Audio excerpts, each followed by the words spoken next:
Welcome back today match prediction and highlight. তো কেমন আছো তোমরা? আজকে আমি আলোচনা করবো IPL Indian premier league 2024 match number 45। মাঝখানে আমার ভিডিও করা হয়নি, তো নানা রকম কাজের জন্য, নানা রকম পরিস্থিতির জন্য আমি ভিডিও দিতে পারছি না, টাইমিংয়ে দিতে পারছি না। একদিন আগে ভিডিও দেওয়ার কথা সেটা দিনের দিন দিচ্ছি। তো আমি পরে আমি চেষ্টা করবো ঠিক টাইম মতো ভিডিও দেওয়ার। তো যাই হোক, ম্যাচ নাম্বার 45 যেটা Gujarat Titan versus royal Challenger ব্যাঙ্গালোরের সঙ্গে খেলাটা হবে। যদি আমি ডেট বলি, আজ 28 এপ্রিল 2024 ইন্ডিয়ান টাইম বিকেল 3:30 PM খেলা। সুপার সানডে দুটো ম্যাচ, এটা বিকেল 3:30 PM খেলা, ইন্ডিয়ান টাইম সেম টাইম। খেলাটা হবে নরেন্দ্র মোদী স্টেডিয়াম, আহমেদাবাদে খেলা। তো প্রথমে দেখবো আহমেদাবাদের ওয়েদার কন্ডিশন নিয়ে। তো আহমেদাবাদের যদি আমি ওয়েদার দেখি, নো রেন, রেনের তো কোনো চান্স নেই। আর এই সময় যথেষ্ট হট আছে, 38 ডিগ্রি সেলসিয়াস আছে। পিচ যদি আমি ক্যালকুলেশন করি, তো এখানে একটা কথা বলবো, টসিতে ফিল্ডিং নেওয়া দরকার। কারণ ফার্স্ট ইনিংসে যেহেতু সেকেন্ড ইনিংস মোটামুটি আন্ডার লাইটে খেলা হবে, ফার্স্ট ইনিংস যথেষ্ট ঝকঝকে রোদ্দুরে খেলা হবে, যেটা যথেষ্ট এফেক্ট পড়বে ব্যাটসম্যানদের প্রতি। তো এখানে কম স্কোরের মধ্যে আটকে যেতে পারে, আবার হাই স্কোরিং হতে পারে, যেটা সেকেন্ড ইনিংসে চেসেবল হয়ে যাবে। তো এখানে একটা কথা বলবো, টসিতে ফিল্ডিং ডিসিশন সব থেকে বেস্ট অপশন হবে। গুজরাট টাইটানের যদি আমি প্রেডিক্টেড 11 দেখি, Wriddhiman Saha wicket keeper, Shubman Gill captain, Kane Williamson, Azmatullah Omarzai, Abhinav Manohar, Rahul Tewatia, Rashid Khan, আর সাই কিশোর, নূর আহমেদ, সন্দীপ ওয়ারিয়র আর মহিষ শর্মা।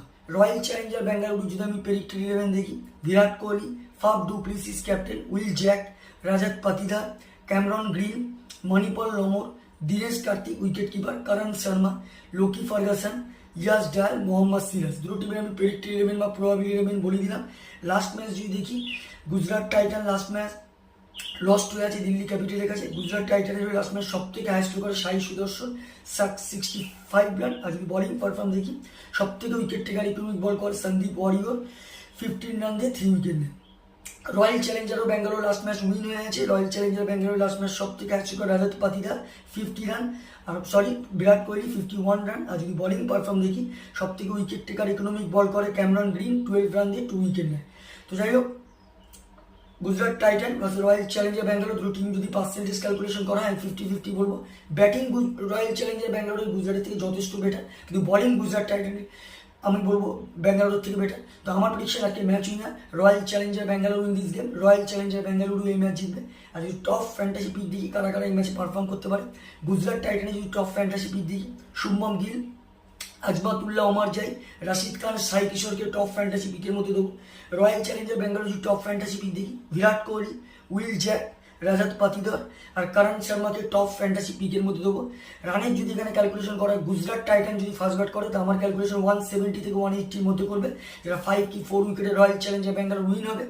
রয়্যাল চ্যালেঞ্জার যদি ফার্স্ট ব্যাট করে, তো এখানে একটা দেখা যাচ্ছে 200+ হাই স্কোরিং গেম দেখা যেতে পারে, 200-210-এর মধ্যে করবে, যেটা 20-25 রানে রয়্যাল চ্যালেঞ্জার ব্যাঙ্গালুরু উইন হবে। তো ভিডিওটি ভালো লাগলে লাইক করো, শেয়ার করো, কমেন্ট করো আর সাবস্ক্রাইব করো।